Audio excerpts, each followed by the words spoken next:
Congress party शुरू से समाज को कास्ट और रिलीजन के लाइंस पे बांटना चाहती है। जात और धर्म के नाम पे समाज में दरार पैदा करना चाहती है और उसका सबसे बड़ा एग्जाम्पल, सबसे बड़ा उदाहरण आज जो हमारे सामने है वो है कांग्रेस के वरिष्ठ नेता सुनील जाखड़ साहब का जो हाल कांग्रेस पार्टी ने किया है। कल सुनील जाखड़ साहब का बयान आया और उन्होंने हम सबको बताया, मीडिया के माध्यम से पूरी पंजाब की आवाम को, हिंदुस्तान की आवाम को बताया कि उन्हें सिर्फ इसलिए कांग्रेस ने कंसीडर नहीं किया एक सीएम के चेहरे के तौर पे क्योंकि वो हिंदू समाज से आते हैं। उनके मन में बड़ा दुख था, बहुत दर्द था। उन्होंने कहा कि मुझे सीएम की दौड़ से निकालने का कोई भी रीजन, कोई भी कारण कांग्रेस पार्टी मुझे दे सकती थी। मुझे कह सकती थी कि मैं एमएलए नहीं हूं, मुझे कह सकती थी कि मैं इनकॉम्पिटेंट हूं, इतना काबिल नहीं हूं, कुछ भी कह सकती थी। लेकिन कांग्रेस पार्टी ने मुझे यह बोलकर इस दौड़ से निकाल बाहर किया कि मैं हिंदू हूं। उन्होंने यह भी बताया कि आज से 4 महीने पहले जब कैप्टन साहब को हटाकर एक नए मुख्यमंत्री चुनने की बात आई थी, तो उस समय भी जब वोटिंग हुई सारे विधायक दल की, लेजिस्लेचर पार्टी की, तो उसमें 42 वोट सुनील जाखड़ साहब को मिले, 42 एमएलएस के, और 2 वोट किसी को, 4 वोट सिद्धू साहब को, 6 वोट चन्नी साहब को, ऐसे वोट मिले। यानी कि 42 वोट मिलने वाले शख्स को मुख्यमंत्री बनना चाहिए था। लेकिन कांग्रेस पार्टी ने जाखड़ साहब को इसलिए मुख्यमंत्री नहीं बनाया क्योंकि वो हिंदू थे।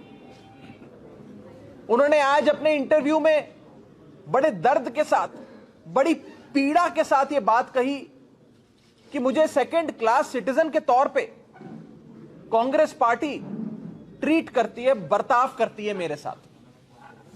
कांग्रेस हमेशा से ही जात और बिरादरी के नाम पे, धर्म के नाम पे समाज को बांटती आई है और आज हमारे पंजाब को भी बांटने की कोशिश कर रही है। पंजाब कभी भी जात और धर्म के नाम पे नहीं बंटता। पंजाब में हिंदू हो, सिख हो, ईसाई हो, मुसलमान हो, सब अमन, प्यार, शांति से, भाईचारे से साथ रहते हैं। किसी का मजहब देखकर या किसी का जात बिरादरी देखकर उसे अपनाया या दूर नहीं किया जाता है। यह गुरुओं की धरती है हमारा पंजाब। यहां पर सब परमात्मा के बच्चे हैं, सबको एक नजर से देखा जाता है, सब आपस में प्यार भाईचारे से रहते हैं। लेकिन कांग्रेस पार्टी नफरत के बीज पूरे पंजाब में बोने की कोशिश कर रही है। आज आपने देखा है पूरे पंजाब में कांग्रेस ने होर्डिंग लगाई है, उसमें 3 नेताओं की फोटो, नवजोत सिंह सिद्धू साहब की, चरणजीत सिंह चन्नी साहब की और सुनील जाखड़ साहब की। सुनील जाखड़ साहब ये पूछना चाहते हैं कि जब मैं मुख्यमंत्री की दौड़ में ही नहीं हूं तो मेरी फोटो क्यों लगाई, मेरी फोटो का इस्तेमाल क्यों किया जा रहा है। कांग्रेस पार्टी फोन करके लोगों से पूछ रही है कि हम मुख्यमंत्री किसको बनाएं, सीएम का चेहरा कांग्रेस पार्टी का कौन होना चाहिए। उसमें भी सिर्फ 2 ऑप्शन, चन्नी साहब और सिद्धू साहब। उसमें भी सुनील जाखड़ साहब को हटा दिया कांग्रेस ने, यह बोलकर हटाया कि आप हिंदू हैं, पंजाबी हिंदू हैं, इसलिए आपको हम इस दौड़ में शामिल नहीं कर रहे हैं। मैं पूछना चाहता हूं कांग्रेस पार्टी से कि आज तक इस देश में लोगों की काबिलियत, उनकी ईमानदारी, सूबे की आवाम की सेवा करने की भावना को देखकर किसी शख्स को जनता मुख्यमंत्री बनाती है, और आप लोग जात धर्म देखकर लोगों को सीएम कैंडिडेट बनाना चाहते हैं। आप समाज को बांटना चाहते हैं, नफरत के बीज बोना चाहते हैं हमारे पंजाब में। मैं पूछना चाहता हूं कांग्रेस पार्टी से कि जब 42 वोट कांग्रेस लेजिस्लेचर पार्टी ने, कांग्रेस की जो सीएलपी होती है, विधायक दल ने 42 वोट यानी कि सबसे ज्यादा वोट सुनील जाखड़ साहब को दिए, तो कांग्रेस ने क्यों नहीं सुनील जाखड़ साहब को मुख्यमंत्री बनाया? दूसरा सवाल हमारा कांग्रेस पार्टी से, हर जगह होर्डिंग पे कांग्रेस पार्टी ने सुनील जाखड़ साहब की फोटो लगाई है, लेकिन क्यों कांग्रेस पार्टी ने सुनील जाखड़ साहब को मुख्यमंत्री पद के उम्मीदवार की दौड़ से, सीएम कैंडिडेट की दौड़ से निकाल बाहर किया? हमारा तीसरा सवाल कांग्रेस पार्टी से, आप फोन करके लोगों से पूछ रहे हैं कि सीएम किसको बनाएं, सीएम का चेहरा किसको बनाएं। उस फोन कॉल में भी जो ऑप्शंस दिए जा रहे हैं, उन ऑप्शंस में भी आपने सुनील जाखड़ साहब को उस दौड़ से निकाल दिया, उन्हें रिजेक्ट कर दिया। मैं पूछना चाहता हूं कांग्रेस पार्टी से कि क्यों जाखड़ साहब के साथ आप ऐसे बदसलूकी कर रहे हैं? क्यों जाखड़ साहब के साथ यह बर्ताव किया जा रहा है?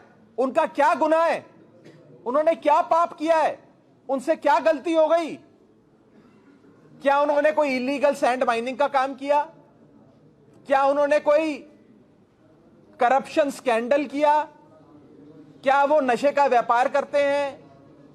क्या वो मानसिक तौर पे इम्बैलेंस्ड है, उनका मानसिक संतुलन खराब है? क्या कमी है उनमें? जब उनमें ऐसी कोई कमी नहीं, तो क्यों कांग्रेस पार्टी सुनील जाखड़ साहब को कंसिडर कर रही? सिर्फ और सिर्फ इसलिए कि वो हिंदू हैं। जाखड़ साहब ने खुद, आप अपने इंटरव्यू में यह बात कही है कि आज उन्हें कांग्रेस पार्टी इसलिए सीएम फेस की दौड़ से रिजेक्ट कर रही है क्योंकि वो पंजाबी हिंदू हैं। उन्होंने यह तक कहा कि अगर कांग्रेस पार्टी मुझे कहती कि मैं इनकॉम्पिटेंट हूं, काबिल नहीं हूं, या मैं कोई इलीगल सैंड माइनिंग करता हूं, मेरे पे कोई आरोप है, या मैं एमएलए नहीं हूं, कोई भी रीजन दे सकती थी कांग्रेस पार्टी। लेकिन कांग्रेस पार्टी ने जाखड़ साहब को इसलिए दरकिनार कर दिया, रिजेक्ट कर दिया क्योंकि वो एक हिंदू है। देखिए, इलीगल सैंड माइनिंग एक बहुत बड़ा मुद्दा है पंजाब का, और आज तक इलीगल सैंड माइनिंग इसलिए पंजाब में चलती रही क्योंकि बड़े बड़े मंत्री, यहां तक कि मुख्यमंत्री खुद इलीगल सैंड माइनिंग में शामिल थे। अब बताएं, अगर सूबे के मुख्यमंत्री चरणजीत सिंह चन्नी साहब के भतीजे पर नाजायज रेती की चोरी का पर्चा होता है, ईडी की रेड होती है, रेड के बाद 10 करोड़ रुपए बरामद होते हैं, 54 करोड़ की एंट्रियां बरामद होती हैं, तो आप खुद सोचें, अगर सूबे के मुख्यमंत्री का एक भतीजा 111 दिन में इतना दौलत कमा गया, तो मुख्यमंत्री ने कितना कमाया होगा? अभी तो चन्नी साहब पे रेड नहीं हुई। चन्नी साहब पे रेड हो जाती तो पता नहीं कितनी बेशुमार दौलत निकलती। चन्नी साहब ने बादलों को भी पीछे छोड़ दिया करप्शन। राघव जी, एक कंपेनिंग चल रही है ਤੇ ਪਰ ਸਕੂਲ ਬੰਦ ਨੇ, ਇਹਨਾਂ ਦਾ ਕਿਉਂ नहीं बचा? स्कूल खोलने चाहिए क्योंकि बच्चों की स्टडी जी इफेक्ट पे। ये तो स्टेट गवर्नमेंट फैसला लेगी। मुझे लगता है ये कोई पॉलिटिकल विषय नहीं है। इस पे स्टेट डिजास्टर मैनेजमेंट अथॉरिटी है हर सूबे में, वो उचित फैसला ले हालात देखते हुए। राघव जी, गल हो रहा जिवें ग्राउंड लेवल ਤੇ ਹੁਣ ਆਮ ਆਦਮੀ ਪਾਰਟੀ ਪੰਜਾਬ ਵਿਚਰਦੀ ਪਈ ਹੈ, ਵਿਰੋਧੀ ਪਾਰਟੀਆਂ ਵੱਲੋਂ ਇਦਾਂ ਕਿ ਜਿਵੇਂ ਅਨਮੋਲ ਗਗਨਵਾਨ ਦੀ ਗੱਲ ਕਰੀਏ, ਇਹਨਾਂ ਬਾਰੇ ਕਹਿ ਰਹੇ ਆ ਵਿਦੇਸ਼ ਮੰਗੇ ਹੋਏ ਨੇ, ਐਮਐਲਏ ਬਣ ਕੇ ਇਹਨਾਂ ਨੇ ਬਾਹਰ ਚਲੇ ਜਾਣਾ, ਕਿਵੇਂ ਤਾਂ ਕਹਿੰਦੇ ਵੀ प्रोपेगेंडा खिलाने दो, रिजल्ट बताएगा। और कुछ संदीप जोधपुर सिद्धू का एक बयान है, कह रहे हैं कि पहले हम लाखों करोड़ों कमाते थे, जब से राजनीति में है तब से हमें नुकसान हुआ। देखिए, मिसिस सिद्धू का जो बयान आया है वो ये दिखाता है कि नवजोत सिंह सिद्धू साहब सिर्फ और सिर्फ मुख्यमंत्री बनना चाहते हैं। उनके मन में पंजाब के लिए, सूबे के लिए कुछ कर गुजरने की, कुछ कर दिखाने की कोई भावना नहीं है। उनका एक ही टारगेट है, मैं सीएम बन जाऊं। आज सिद्धू साहब को अगर केरला या तमिलनाडु का सीएम बनाने के लिए भी बोला जाए तो वो वहां जाकर भी कोई भी पार्टी ज्वाइन कर वहां के सीएम बनने के लिए तैयार हो जाएंगे। उनको मुख्यमंत्री बनना है, उन्हें पंजाब से कुछ लेना देना नहीं है। और आज मिसेस सिद्धू का जो बयान आया है उससे साफ हो जाता है कि सिद्धू साहब और उनका परिवार सिर्फ पंजाब पे राज करना चाहता है, और अगर राज करने का मौका नहीं मिला तो ये फिर बंबई चले जाएंगे करोड़ों रुपए कमाने। इन्हें पंजाब से, पंजाब की आवाम से कुछ खास लेना देना नहीं। भाई उनको डर ये है कि अगर हमने 6 फरवरी से पहले सीएम के चेहरे की अनाउंसमेंट कर दी तो कई सारे इनके कांग्रेस के कैंडिडेट बगावत में आकर अपना नॉमिनेशन ही वापस ले लेंगे।